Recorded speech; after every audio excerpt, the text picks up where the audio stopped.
दोहा हमले पर इजराइल के माफी मांगने के बाद अमेरिका कतर की सलामती का जामिन बन गया। किसी भी हमले की सूरत में अमेरिका जवाबी कार्रवाई में साथ देगा। सदर डोनाल्ड ट्रंप ने एग्जीक्यूटिव ऑर्डर पर दस्तखत कर दिए। गजा अमन मुआहदे के मुजवजा निकात में यकतरफा तरामीम, मुस्लिम मुल्कों में तशवीश की लहर दौड़ गई। हमास का गैर मुसल्लह होने की शिक पर एतराज, तफसीली जवाब 3 दिन में दिया जाएगा। बलोचिस्तान में भारतीय प्रॉक्सी के 13 दहशतगर्द मारे गए। कोयटा में 10 और जिला केच में 3 दहशतगर्द निशाना बने। खुजदार में 4 दहशतगर्द खवातीन के लिबास में फरार होते हुए गिरफ्तार।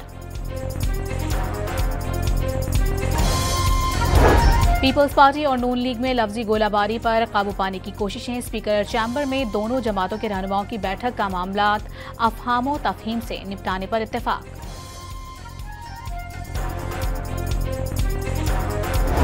जामिया कराची में बैनर लगाने पर 2 तंजीमों के तसादुम में 2 तुलबा जख्मी। मुश्तइल अफराद ने एक मोटरसाइकिल जला दी। रेंजर्स और पुलिस ने सूरत हाल पर काबू पाया।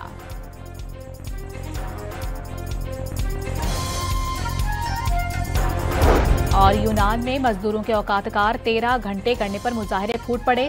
हजारों अफराद का फैसले के खिलाफ एहतजाज।